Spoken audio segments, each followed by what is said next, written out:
Tuesday, October 21st, 2025. I didn't even have any coffee yet. I'm going to get some in a minute. Barely. Yes, I know. Hey, Brendan, what a day yesterday. We lost a couple of engines, but we made it. We landed. No, Rob, we didn't lose any engines. The internet That's what I'm saying. is completely out. Yeah. Gone, down. It's not just us. It's everybody out there. Yeah, it was everywhere you went. Computers were just like, no, not working. Websites, the internet, down. Computers worked, phones worked, tablets worked. Internet didn't work. Yeah, and that part was tough on it. But look, we got a great show today. Jordan Davis Hill, 247 Sports, covers the Georgia Bulldogs. Also does a great podcast, the Junkyard Dog Podcast. Brandon Drumm, OU Insider, checks in from Norman. That's going to be a lot of fun. We're also going to have Yancy Porter, Rebel Yell Hotline, and Rodney Orr, TiderInsider. Hey, do us a favor. Take a picture with your cell phone of these QR codes. We've got Twitter, Facebook. Take a screen grab. And YouTube. Yeah, screen grab. Screen grab, because 83% of you are watching on your phones. Just take a screen grab and then use your QR reader. It takes you right there. Do your thing. That's fine. If you are watching on a desktop, good for you. Take a picture on your phone. Yeah. And look, share it and like it with your friends, amigos, acquaintances, colleagues, and esteemed colleagues. So look, a lot to talk about in the SEC and college football right now. Let's bring in Jordan Davis Hill. Jordan, appreciate you sharing your time with us on this Tuesday morning. Watched a lot of football over the weekend, a lot. That game over in Athens. It's a new SEC. You had that track meet up in Knoxville a few weeks ago. Georgia won. You had that track meet Saturday, almost an identical score. What is different about Georgia, and why do they just keep on winning? Well, they play a full 60 like nobody else, is what I think. Yeah, we talked to Jordan Hall, one of the defensive tackles, after the game on Saturday, and he said, we're a fourth quarter team. And I think it's hard to argue with that, with how they've been playing. And Kirby described it as we're hard to kill. And to me, that sounds like a Clint Eastwood or a Schwarzenegger movie or something. It does. But no, this is just a team that just doesn't give in. And, as bad as the defense played at times on Saturday, I mean, Ole Miss's first 5 drives all in with touchdowns. Yeah. Shut them out in the fourth quarter, and I went back and looked. They've played 5 SEC games at this point. They've given up 17 total points in the fourth quarter of games. I mean, they, as bad as the first halves and even into the third quarter can be, it was bad against Ole Miss. It was bad against Tennessee. By the time they got to halftime, it was good against Alabama. They played a good second half of defense against Alabama, but the guys just shake it off, and I thought it was interesting. If you ever listen to Gunnar Stockton, he doesn't usually say a whole lot, but I thought it was interesting with the defense. He said, I saw their body language on the sideline. Nobody was down. Nobody was, upset, freaking out. They felt confident. Kirby said they kept coming off the field saying, we're going to stop them next time. I know that Georgia fans think it took them a little too long to get that stop, but, man, perfect timing. They stop Ole Miss on those final 3 drives, and this team just keeps finding a way. There's really no other way to put it. Well, and Gunnar Stockton doesn't fit the profile. He's not 6'5", 225 pounds. He just wins. He finds excuses to win. And you're right. He's a man of few words, but I think everybody in that locker room will run through a wall to make him happy. He is an elevator, is what Dave Bartu calls him. He makes everybody in the room elevate their level of play.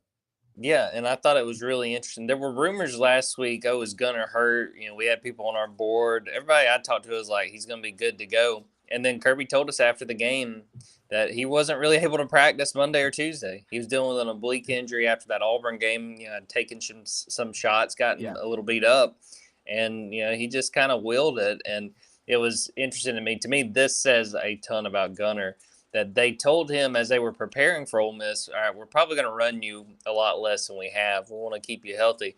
And he was basically like, no. He's like, I got to run it. I need my teammates to see me run it. And, I mean, he understands his role. He understands he's a quarterback. He understands everybody is looking at number 14. What does number 14 do? And to not only play, that was an accomplishment, not being 100%. He had 5 touchdowns. He had 4 passing and then a rushing touchdown. He was co-offensive player of the week in the SEC, along with Diego Pavia. I mean, an outstanding performance. And I talked about this with some folks on Monday. a lot of Georgia fans I know took pleasure in what happened to Miami Friday night. Carson Beck had a bad game. I've maintained going back to the summer that this could be best situation for everybody. That Carson gets a chance to go to Miami. Gunner gets his opportunity to play. Carson Beck will bounce back from that loss against Louisville. It's not going to be, but he's going to have a really good season. Miami's probably going to still make the playoff. And Georgia's got Gunner Stockton, and man, he to me is looking more and more comfortable in this role. And defenses that are about to face Georgia, they better watch out because Gunner's feeling good. He's going to have a bye week before the game against Florida, and I know that a week without taking as many hits and having that black non-contact jersey at practice, that's going to do him a world of wonder. Well, you look at Gunner, and I say it always. I picked Georgia and Bama to play in Atlanta for the championship, and I picked Georgia to win. We know Alabama, and I picked Alabama to win that first game. But Gunner's getting better. And how many interceptions does he have on the season? He's got one. Threw one against Kentucky, and that's it. That's it. This guy, it's funny. Garrett Nussmeier, Arch Manning, DJ Lagway, Lenora Sellers, they got all the preseason hype.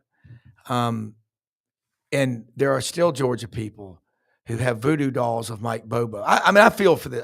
I've met him a couple of times when he was at Auburn. He played with Stinchcomb. And Kurt, they all played at Georgia together. Talk about the day in, day out relationship between Mike Bobo and Gunner Stockton, because it's a story that's driving Georgia. Yeah, that is a relationship that goes back to Gunner being a kid. George Bobo, Mike Bobo's son. Mike Bobo's father, rather. Yeah. He, from what I've understood, when Gunner was young, he was kind of coaching him on how to play quarterback. As he was growing up in Rabun, and that was a guy that.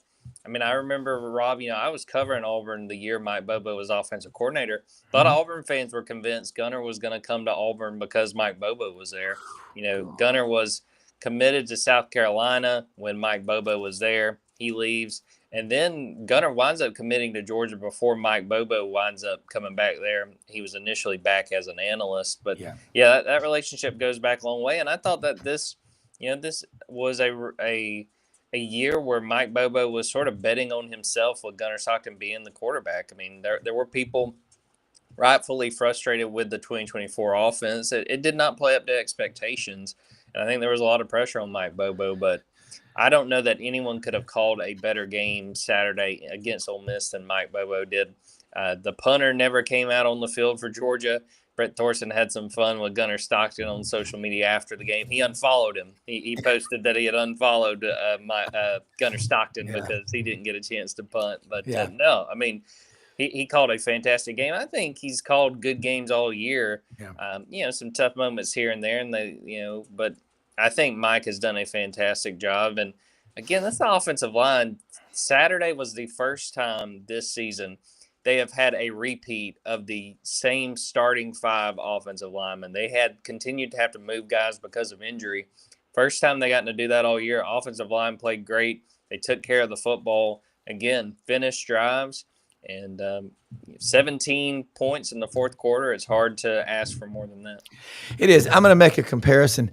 Go back 2017, 2018 when Tua Tagovailoa came to Alabama. They had Jalen Hurts. But there was a monumental shift in how Alabama played. They were averaging at that time about 31 points a game on offense, and it went up to 45. So if you look at games in 2019, for example, that if you beat Alabama, you had to score more than 45. LSU scored 46 on them in Tuscaloosa, Bo Nix's freshman year. By the way, what a game he had for the Broncos Sunday. That's John Elway ever do that? That's another story. It's another podcast, but Brendan and Buddy could tell us because they lived through all that. But I think about now, Georgia, you want to beat Georgia, you better be able to score more than 45. You see where we're going with, you've got a quarterback, Gunner Stockton. He wasn't he was a 5-star, wasn't he? I think he might have been a 4. I'd have to go back. High 4, okay. But look at the similarities in how Georgia's evolving. The defense is not shutting you down, but they're good enough in all but that one game. I think the only thing that's going to stop them is just them. Look at the rest of that schedule. Let's talk about that. Yeah, I mean, it's fascinating to see what lies ahead, and it felt kind of weird, in the preview of Ole Miss. I had folks ask me, what would a win mean for Georgia, and obviously that would be big. It was a top 5 opponent, but if you lose, it's a pretty daunting schedule going forward. Now the next one's Florida. Who knows what they're going to look like now that they fired Billy Napier? But I do think that they're going to be fired up, and I do think that, man, I've seen some weird things happen in Jacksonville. So you cannot consider that. Don't go ahead and write in Sharpie that Georgia's going to win that game, because it's going to be a fight. Going to Mississippi State. Yeah. Tennessee learned the hard way that you can't just go into Starkville and think you're going to win. Home game with Texas, maybe they figured some stuff out. I don't know. They struggled against Kentucky, but I think that Texas defense is really good. And then, I mean, I can't tell you, Rob, the last time I have looked forward to clean, old-fashioned hate like this year. Yes. I mean, there's a chance Georgia Tech's undefeated going into that game, and even if they've taken a loss or two, they're still going to be very much in that playoff mix. And I can guarantee you, Rob, there has been probably a countdown clock, or at least Brent Key bringing it up. They remember how last year's game ended. They played well enough to win that game. If Dan Jackson does not force a fumble on 3rd down, Georgia Tech pulls off the upset, beats Georgia in Athens. They've been thinking about it for a while. And, man, if there are playoff implications on both sides of that game going into it, all bets are off. It is going to be a wild one. Yeah, and there will be. It'll be nuts down in the flats. The Varsity Inn will just sell a record number of greasy chili cheese dogs and hamburgers. It'll be a great day. I think it's great for college football in Atlanta, in the South. Georgia Tech is one of those iconic brands that is good, like Georgia is. But looking now, at this season, we got a couple of minutes before you got to go. But based on what you've seen, how many teams, just give me a guess, a swag, a scientific wild ass guess, that you think the SEC will put in the CFP? Man, that's hard to say. I feel good right now about Alabama, Georgia. I still think Ole Miss is in a good spot. Yeah. So probably 3 or 4. They got 3 in last year. Yeah. I think it's going to be right around that number. And I mean, I think that, to me, following all of college football, I just think this has been a very fun year. I don't know that anyone's really running away with it. I mean, Ohio State, I think, is in the safest spot right now. I think that they're in great shape there. But, yeah, I'm saying it's probably around 3 or 4. And again, this is going to be these next few weeks. I feel like about this time last year, Rob, we were probably talking about 4 or 5. Yeah. And then you remember Oklahoma beats Alabama. Florida beats Ole Miss. There will be some teams that get knocked out of that conversation. I totally forgot about Texas A&M. They deserve a lot of credit, because I think they're the last one that's undefeated. They're the last one. So, yeah, put Texas A&M. That's probably the 4 that I would watch right now. It being Texas A&M, Alabama, Georgia, Ole Miss. But, Tennessee's still hanging around. They've got to bounce back from that loss to Alabama. Yeah. It's going to be a fantastic close, the next month of games. We've truly been blessed with a fun season, and there's going to be some more upsets. It's not going to be chalk all the way down, and it's going to be fun to watch. Yeah, and there are so many storylines out there. Before you go, let people know how they can follow you, about your podcast, and a story that you're covering at Georgia that maybe the rest of us don't know about but need to be following. Definitely. Dogs247.com on Twitter, at Jordan Davis Hill on Twitter, at Dogs247. Junkyard Dogcast is the podcast. We will go live at 4 p.m. Eastern today, a little bit later than we usually do, because we're going to have a chance to talk to Kirby Smart and some players today. Yeah. And, I think the next story I'll have probably today, we'll talk to Kirby about Billy Napier being out, what that kind of means for preparation. And then story I'll probably have on Tuesday, Nate Frazier. Had a tough game against Alabama, has a fumble that looms large in a 3-point loss, and he has been lights out since then. And I asked Kirby about him after the game on Saturday, hoping to have some more on that. But Nate deserves a lot of credit, man. He got a lot of criticism. He's had fumbling issues, but he was fantastic against Ole Miss. He was big, and Georgia found a way to win that one. Yeah, I mean, the ratings are off the charts. I mean, I wonder how many games we have of 10 million plus viewers. That's telling you people. Maybe people are tuning in like to watch the 6 o'clock news after a 10-car pileup, but they're watching football. It's it's drawing the people in by the millions. But Jordan Davis Hill, thank you so much. We'll see you next week. Sounds great. Thanks, Rob. All right.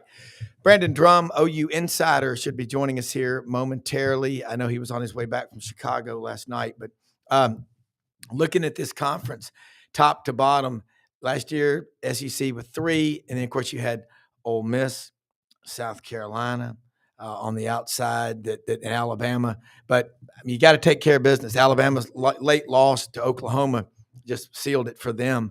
And I'm sitting here thinking about all the matchups, Brendan, that we've got left this season in the SEC. There's really no place to hide. Ole Miss has got to go play at Oklahoma. That will be one of the tougher games. I'm telling you. I don't know, and we're going to talk with Brandon about Oklahoma, but you have to think about John Mateer's hand. You know, what's that like? But Ole Miss, this defensive front that Oklahoma has is as strong as there is in the SEC and college football. But, you know, they didn't get it done against Texas, and you've got to have a healthy John Mateer. So I'm of the opinion that it's a 12-chapter book. We have 14 actual weeks because everybody gets 2 buys. It's a 14-chapter book in reality, and you can't be looking ahead 1 week ahead to the next week because you can get beat in this league. It's too competitive. And I will say that looking around at other conferences, the Big Ten, how many top 5, top 10 matchups does Ohio State have left on their schedule? You've seen the disaster that became Penn State really fast this year, losing on the road after a double overtime loss at home against Oregon. They go out and get clobbered by UCLA, and then they lose to Northwestern. And I think it's the first time a team that was ranked that high has ever lost back-to-back games as a 20-plus point favorite.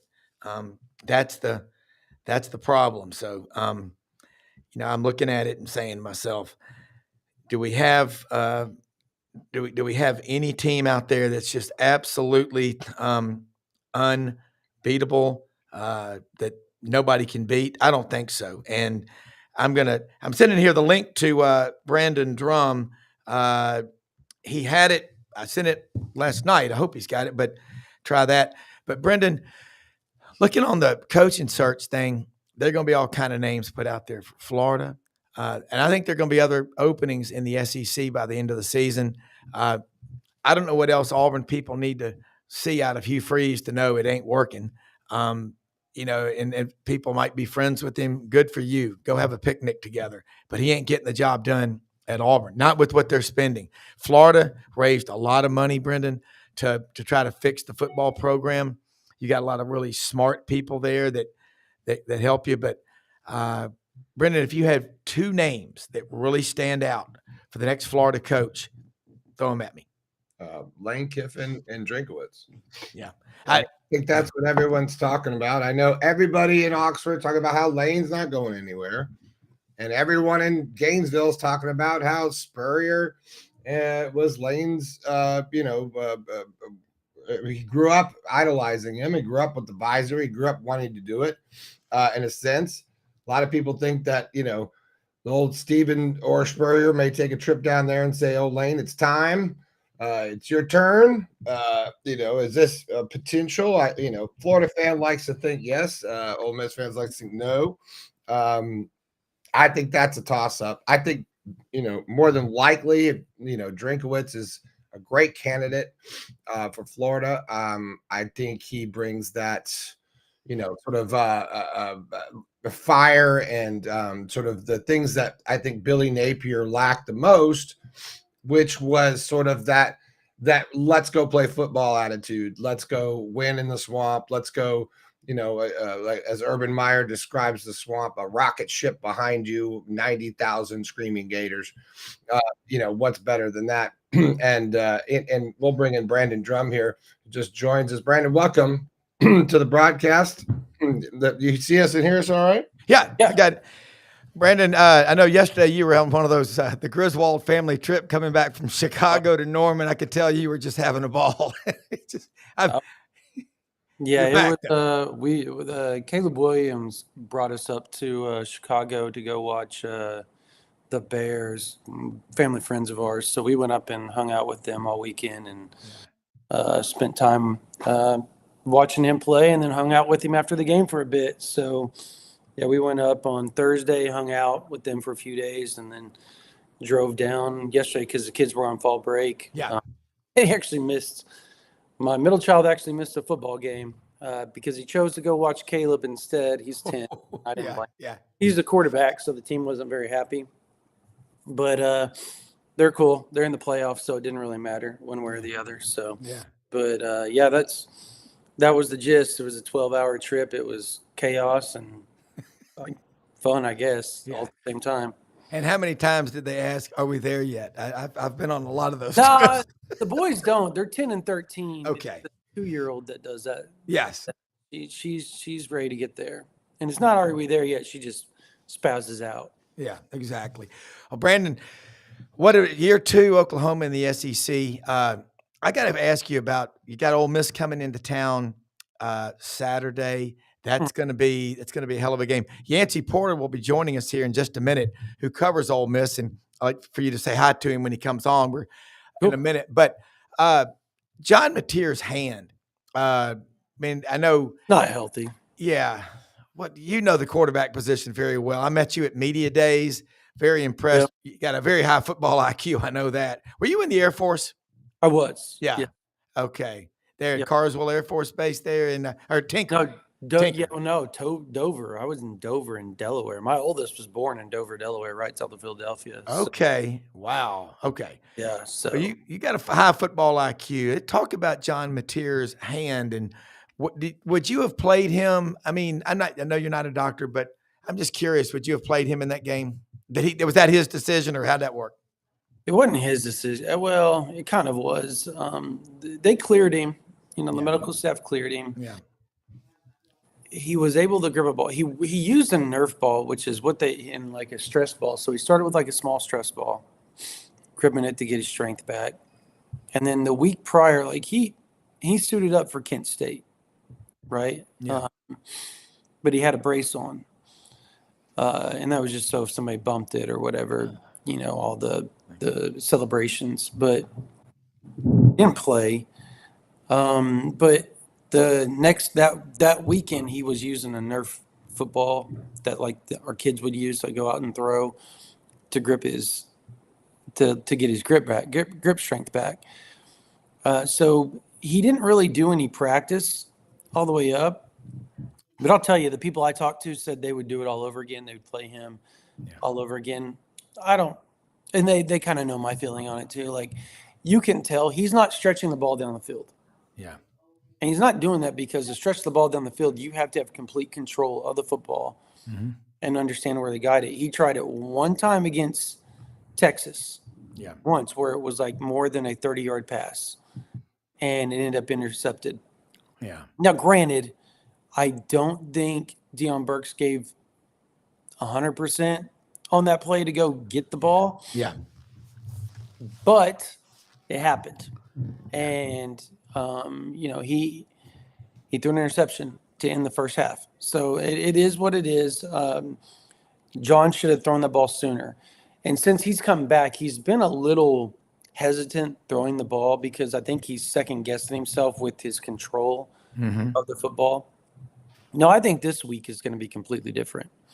I think he's going to be, I want to say, count it up, probably close to 30 days out from surgery. So he's going to be a lot better.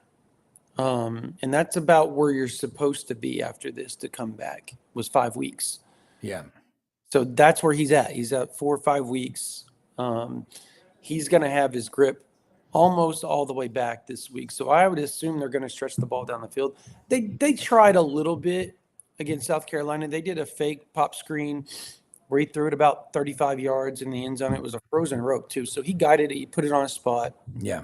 But outside of that, he game managed because OU was running the ball so well. So they didn't have to, and they looked into that because the OU's defense is so dominant. So they looked into that against South Carolina, not having to force the ball down the field and even test where he was at this past Saturday. So, but it's a lot better. It's 20 times better than it was against Texas, and I suspect it'll be way better this weekend. He practiced again full when they talked to him, yesterday.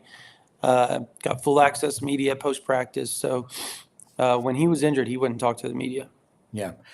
Well, he's from Little Elm, Texas, a little town, another small town, but another high school. Not that small. Little Elm's pretty big now. How big is Little Elm? It just sounds like a small town.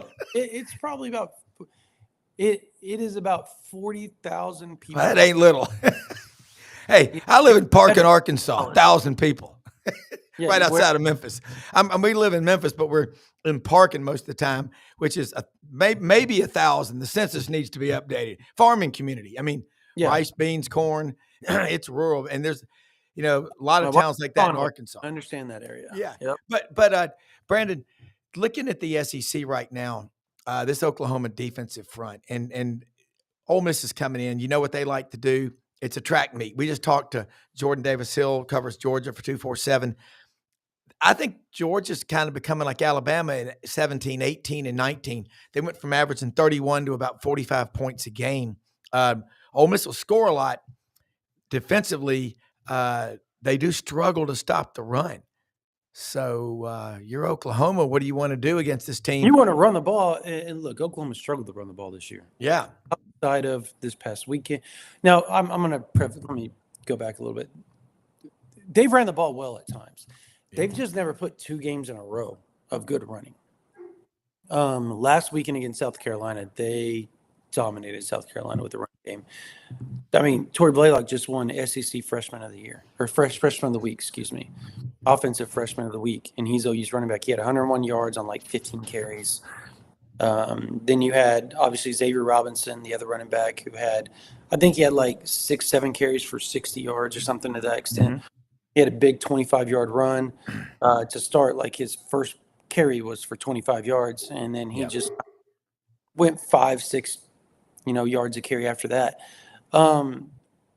He has been – the running game overall has been up and down. John Mateer hasn't ran the ball a whole lot since he hurt his thumb. I suspect this weekend you'll see a lot more John Mateer run game. Now, they ran him against Texas, but they did it in spots. Yeah. And he wasn't as physical because he wasn't able to use his right hand to kind of dictate or stiff arm or anything like that. Yeah. And you saw that again this past weekend where he was hesitant to do it. He did it once or twice where he was just like, look, but his thumb is still taped up. So, yeah, they're going to have to run the ball. The offensive lines have been banged up. And so when that happens, you don't get cohesiveness that you need. No. And that's been the biggest struggle for Oklahoma so far, is that they have not been able to get their cohesive unit. And finally, I think the last 3 weeks, they've had the same starting lineup for the first time all season. They're going to have the same starting lineup again this week. They're starting to get healthy. You'll get Jacob Sexton back at some point over the next few weeks, which is really big for OU because he's kind of the smartest guy in the room and one of your best offensive linemen overall, period. Yeah. But they're young. They have all these freshmen playing. You got Eddie Pierre-Louis. You got Fasusi starting at left tackle. You got Ryan Foje backing up at right guard. Like, there's so much youth. You've got Heath Ozida starting at left guard. Like, there's so much youth there. But they're getting better every week. And that experience is just paying off each and every week. And you can see it. The holes got bigger. And South Carolina doesn't have a defensive line to scoff at either. Like, they've got some studs. Yeah. And they dominated them. So that was good to see. Give them some confidence moving into this game. Yeah. All right, looking at, what coach in the SEC is not on the hot seat? That's just, you're just used to it. I mean, if you lose a game, you're on the hot seat. Remember Kalen DeBoer, Florida State. I mean, that woman was, if I win the lottery, how much is his buyout? $69 million. I'm going to pay it off. Let's go find that woman now. What schools wouldn't take Kalen? And his black hoodie, by the way, that he wears. For sure. Got to wear that. But, you look at Ty Simpson. You look at Gunnar Stockton. Look at John Mateer. These guys. Now John Mateer was getting a lot of preseason attention. You know that quarterback position. You're on top of it. But top to bottom, it was all Garrett Nussmeier, DJ Lagway. We pointed out yesterday morning, DJ Lagway's net yards rushing this year are 8 for the season. Oh my gosh. And Pete Cordelli, my friend, who's coached a long time the quarterback position at Notre Dame and Arkansas and Minnesota, pointed that out yesterday. And I was like, that's hard to believe, but I believe it because Pete said it. No, it's a fact. John, how many yards rushing does John Mateer have right now? Oh my gosh, I'll look it up for you real quick. Yeah, it's just because last year he had 826 at Washington State. Following Cam Ward, it's not that much this year because of course not. Yeah, it's the SEC. You're not going to run the way that you did against everybody else. I'm looking at his rushing stats right now. Let's see all here. Just stats overall. He has got a grand total of 209 yards so far, which isn't bad. No. You put the sacks in there, so his net is 209. That's not bad. The difference is he's only averaging 3.2 yards. He averaged 4.6 last season. So that's the difference. He's thrown for almost 1,600 yards and 7 touchdowns, but he's got 6 interceptions. Now, granted, I will say this. 3 of his first 4 were not on him during the season. The wide receivers, he threw the ball where it was supposed to be. The wide receivers ran the wrong route. That's what happens sometimes, miscommunication. You see a coverage the way that it's supposed to be. The wide receiver sees it differently. The wide receiver bends the route when they're supposed to get it 2 yards outside the hash. You throw it 2 yards outside the hash, and it gets picked. And so that type of stuff happens. But granted, I mean, he's thrown for 1,600 yards. He's still got 5 games left. I would assume he's probably going to end up with about 3,500 yards or 3,000, 3,200 yards, probably something to that extent by the end of the season, which is, that's a good year. Not great, but it's his first time playing Power 4 football. He's not dominating like he did in the Pac-12, which is not shocking. Yeah, not at all. But he's still, he has arguably the best defense in college football around him right now, and that makes you 6-1. Yeah, you control the game a little bit, and they've got some big wins. Auburn, Michigan. I know Auburn doesn't sound great, but Auburn always plays really close with everything. So, okay. Well, let's do this. Let's bring in Yancy Porter, Rebel Yell Hotline, and kind of talk about this matchup. Yancy, we've got Brandon Drumm. I know I was driving from Memphis to Nashville yesterday, and he was on the way back from Chicago, as he mentioned. Caleb Williams invited his family up there to watch him in Chicago. But y'all got a big matchup coming up. Brandon's the OU Insider, Rivals.com out there in Norman. Yancy, Brendan, does the Rebel Yell Hotline, ginormous show Monday nights at 6 p.m., Super Talk Mississippi and Sports Talk, WHBQ in Memphis, Sports 56. But Yancy, what do you think about this matchup that Ole Miss has got to do to get a W on the road in Norman, which is a tough place to play? Aren't they all? Yeah, they really are. It's a different matchup. Last week, I thought it was a really bad matchup for Georgia with Ole Miss's offense because Georgia does not get pressure on the quarterback. They don't create negative plays. And it was. I mean, Ole Miss went 75 yards or longer the very first 3 quarters on every possession.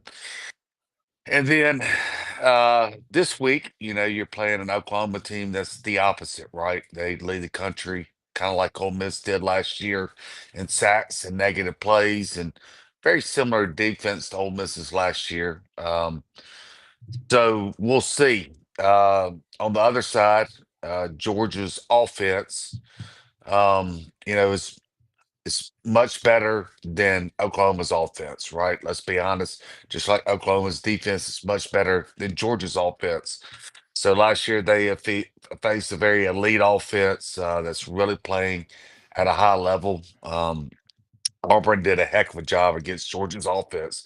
By the way, that should let you know how high Auburn's defense is playing right now. Of course, it's a rival game, and it was at Auburn, and there's some other factors in there as well. But Georgia's offense is playing at a very high level. Yeah. Oklahoma's is not, and so it's going to be. That's where it's going to be won. Is how successful is Oklahoma's offense against Ole Miss's defense? In my opinion, that's where the game will be won or lost. Brandon, yeah, good analysis. Yeah, I think that's kind of the football. Like I said last night with Yancy, football simple. You don't turn the ball over. I think the offense, Ole Miss's offense versus Oklahoma's defense. That's kind of the story, the game within the game. Can their offensive line keep Chambliss, upright? Is he going to have balls batted down because, the defensive linemen are in his face, that type of deal? His height is coming to show at times, but I don't think it's an issue because at other times he can use his legs. He can get out of the pocket. They can move the pocket. They can do a lot of things to, kind of balance that problem out. And Lane being the offensive guru that he is, I think they're going to do those type of things. I also think they're going to try to control the game. I could see them huddling up quite a bit to, quote, keep Oklahoma from looking at signals and all that type of stuff, because that's what people accuse OU of all the time. I mean, it's funny. Lane's a treasure. I thought that was hilarious. He always likes, just like he called Kirby Smart fat the weekend before. It just – he likes to poke the bear before. I love it. As my grandmother said, Kirby's just healthy. Yeah. It's funny. Like, he loves to poke the bear. He has fun with it. And I don't think anybody takes it serious. I don't think if you talk to Brent Venables, and we'll get to do that here later on this morning, I don't think he's going to take it that serious. I think he's probably going to laugh it off. He might say something like, I don't, steal or whatever. But I don't think he's going to take it because it's Lane. Yeah. Everybody knows how Lane is. But overall, yeah, that offensive line for Ole Miss versus OU's defensive line is such a huge matchup to watch there. And vice versa. Can Oklahoma run the ball against a team that struggles against the run? I think that's the other part is, can Oklahoma get 2 games in a row where they can run the ball like they did against South Carolina? I don't know if they can, but I haven't seen it yet this year, but maybe they can. My feeling We'll is see. Ole Miss's offense is going to get theirs, right? Oklahoma is in another stratosphere than Georgia's defense. Oklahoma's defense is elite, but Ole Miss's offense is one of the top 2 or 3 offenses in the country. They're going to get theirs. Georgia's going to get some stops. It ain't going to be like the Georgia Ole Miss game where neither team makes one stop into the fourth quarter. Yeah. I don't see it like that. I think Oklahoma's going to get some stops, but Ole Miss is going to get their point. Anything underneath 24 points for Ole Miss would be really surprising for me. I'll take that at Auburn right now. Yeah, I'll take but that's 24. not the problem. That's not the problem. Ole Miss, they might have to score 35 or more, right? And that's the question. They're going to get their 24 minimum, but can they get it to 35 or more? Because they might need it to beat Oklahoma, because their defense, we'll call it like it was. That reminded me of the Crime Dog days when Crime Dog was the defensive coordinator at Ole Miss. It was as bad as I've ever seen it. Yes, I remember those years. All right, Brandon, I know you've gone along with us and stuff. Before you go, and thank you so much for sharing your time with us. We got to get you back on, and I know I tried to get you on with Yancy last night. It was a wild night. That was on you there. did. He got on. There was confusing because Thank you for bending over.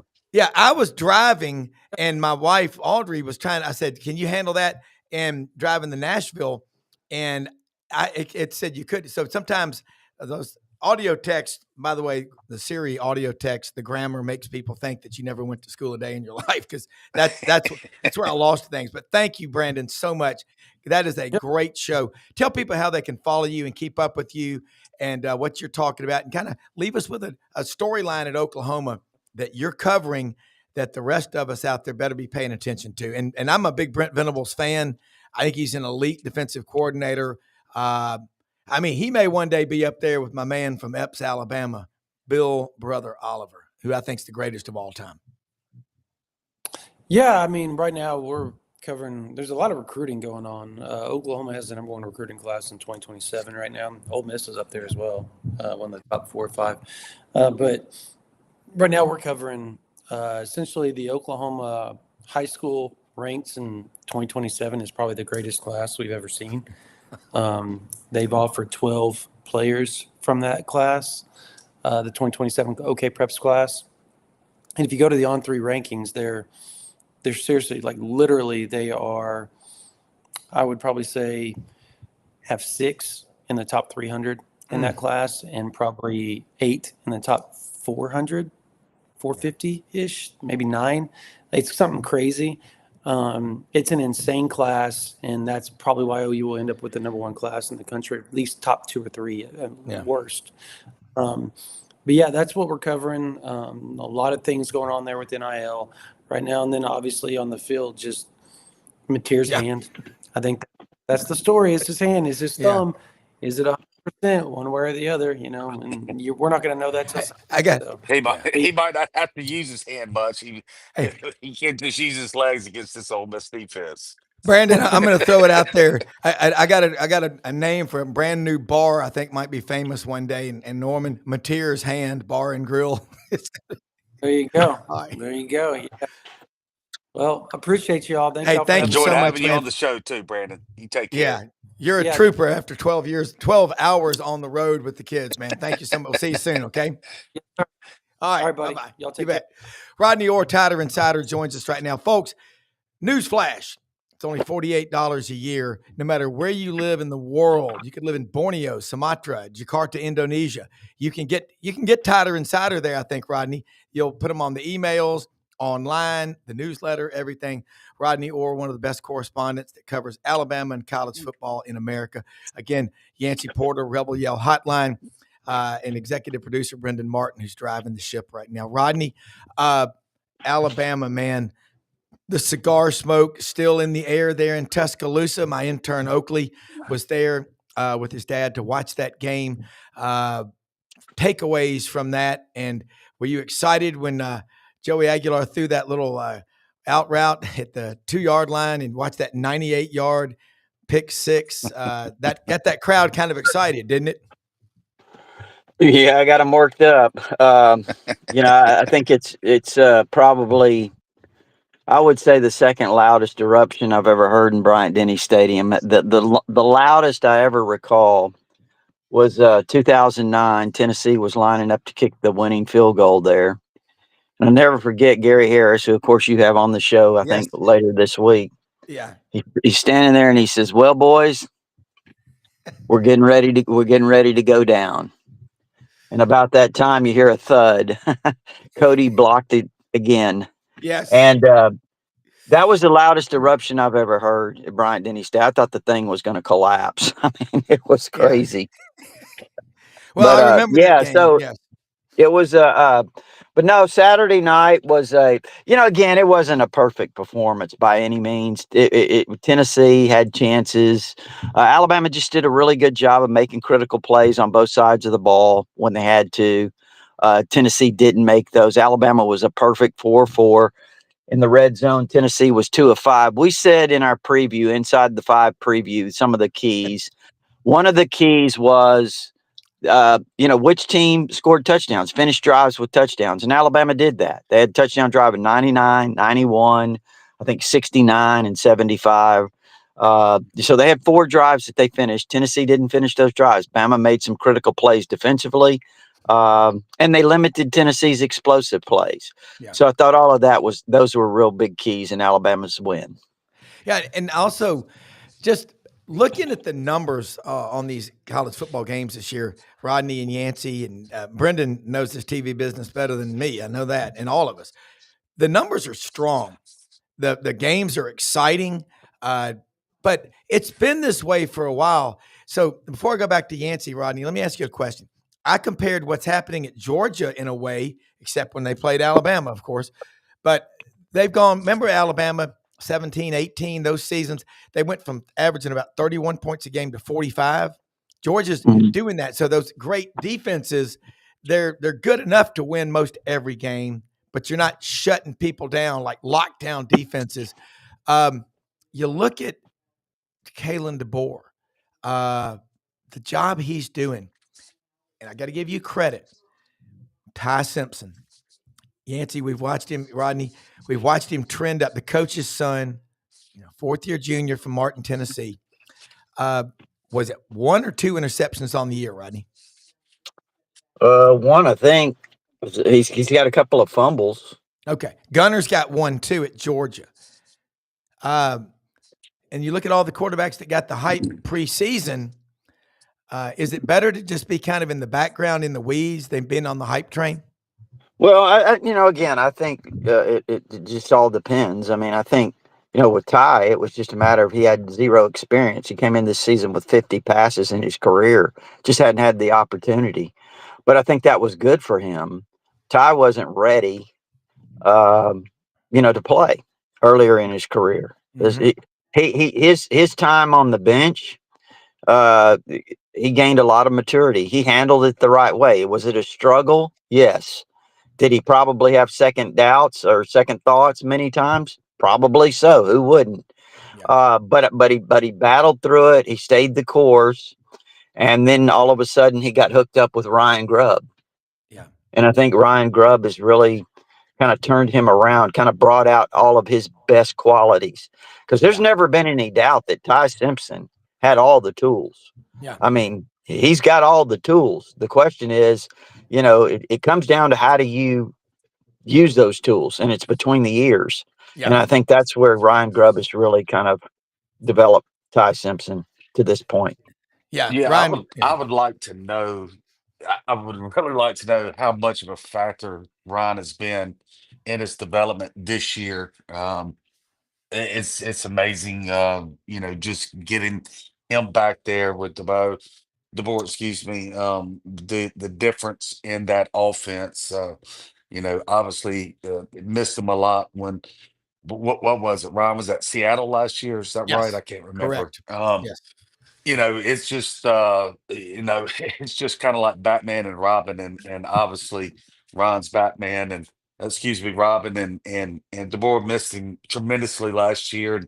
But kudos to Ty, someone who in today's era of climate, who sits 4 years, right? Yeah. To their turn, and now he can be the number 1 pick in the NFL. And so Yeah. it's a lesson to learn for everybody that's coming up in college football through the high school ranks. And, sometimes it's not best just to jump from school to school, trying to get on the field. And sometimes it's best to do it the old school way and to develop. And, I think he's going to be the poster child, Ty is, of being patient and doing it the old school way. And I hope he does go number 1. I think it will be a good example for all of the kids coming up through the high school ranks. Yancy, I agree with you 100% on that one. And you look at Trinidad Chambliss from Grand Rapids, Michigan. Remember I was talking to you. I said, "Is he from Trinidad and Tobago?" And you said, "No, he's from Michigan." I'm like, "Okay." But great story, by the way. I read about him in The Athletic, and the story of and look at Austin Simmons. I mean, the way he's supporting him. That's good for the locker room. Yeah, it's Austin's in a very similar situation that Ty was in.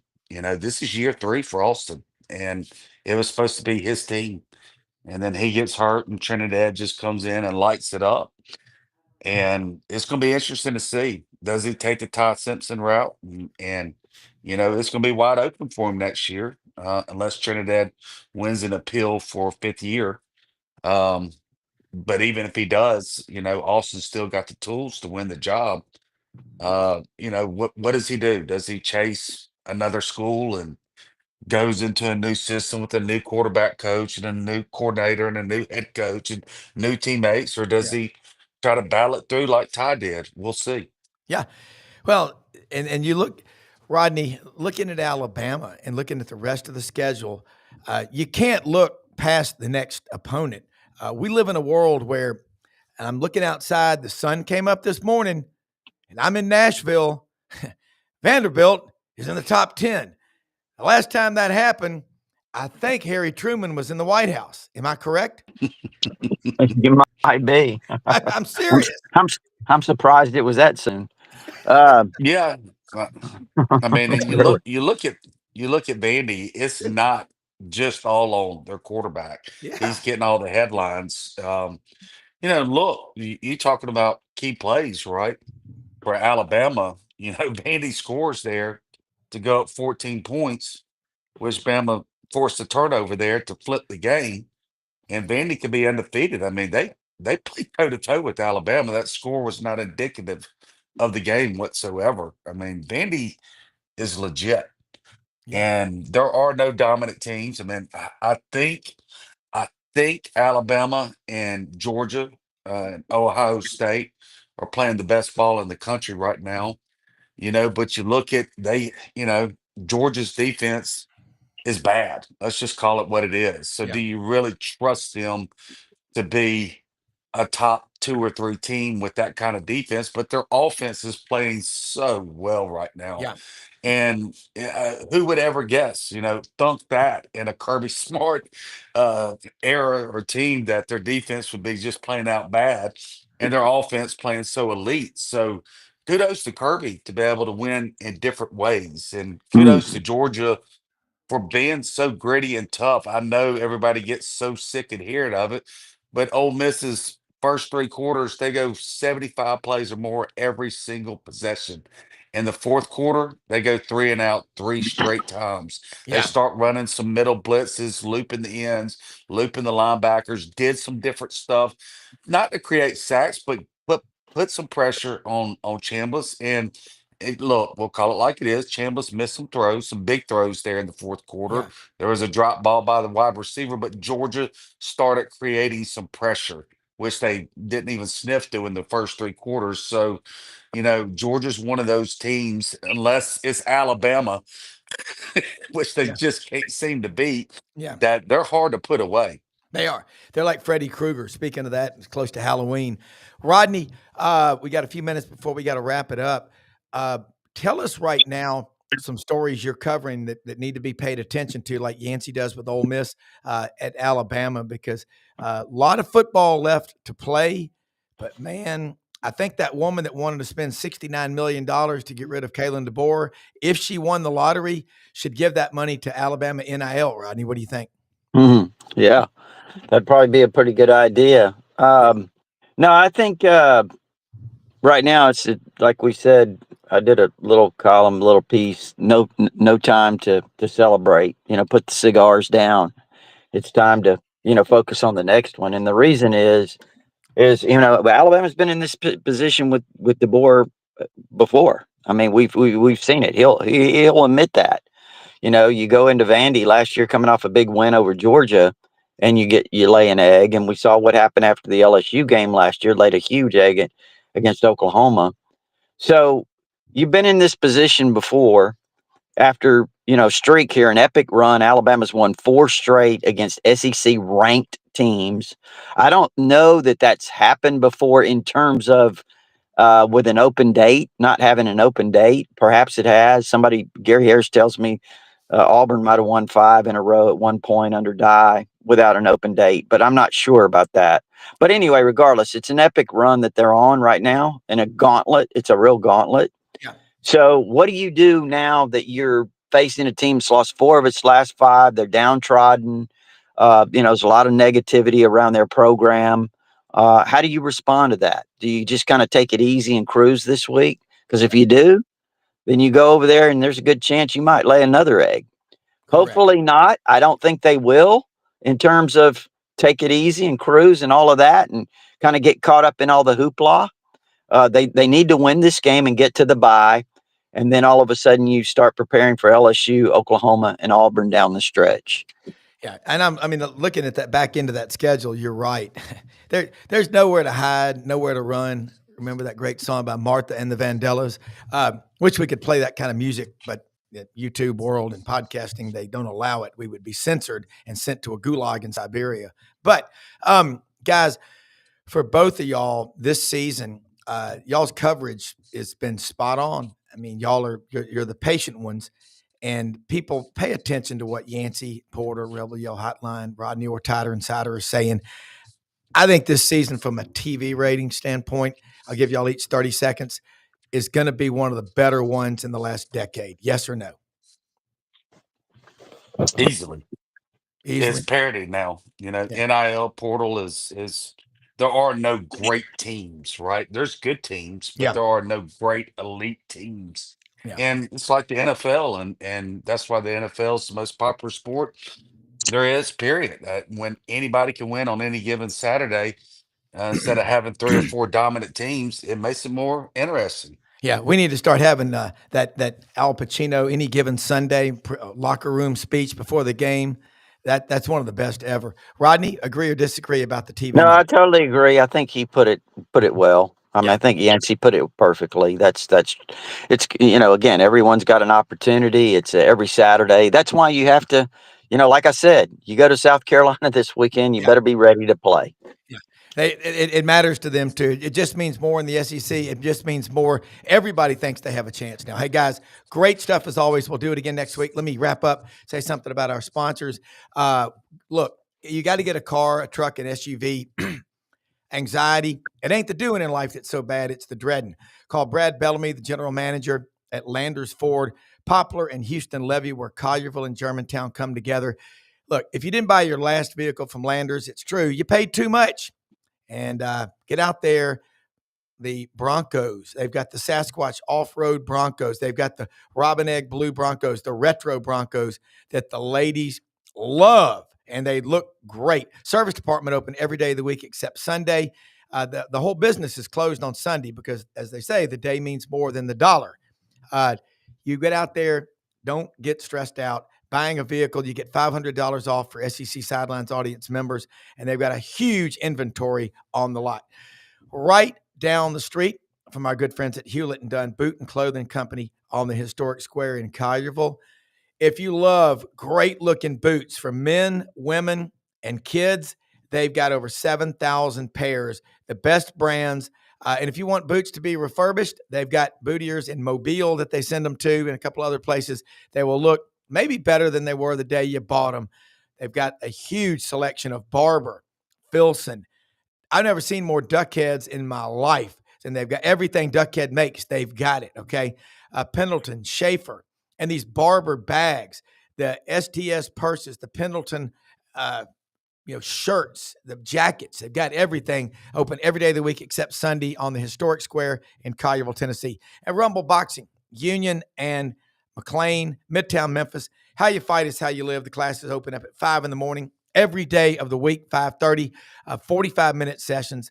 Treat yourself. It's like land swimming. And the Lights Out Gummies, Pro Athletes Hemp Association, our good friend Dave Bartu. Lights Out Sleep Gummies, 25% off. Use code SIDELINES at checkoff. They got energy, they got chill, and they got lights out for night, okay? They also have topical pain lotions and gels that you can order. Go to that website. You won't believe all the products they have. But Mike Singletary, Harry Carson, those are the guys that use these gummies, and they said they haven't slept 7 or 8 hours since they were a 10-year-old kid. You can get that back. Try these out. Okay, most often we see Christ and the least among us. Find ways to help people. For executive producer Brendan Martin, Rob Brown from Nashville, we'll see you tomorrow on this channel. Thanks for watching.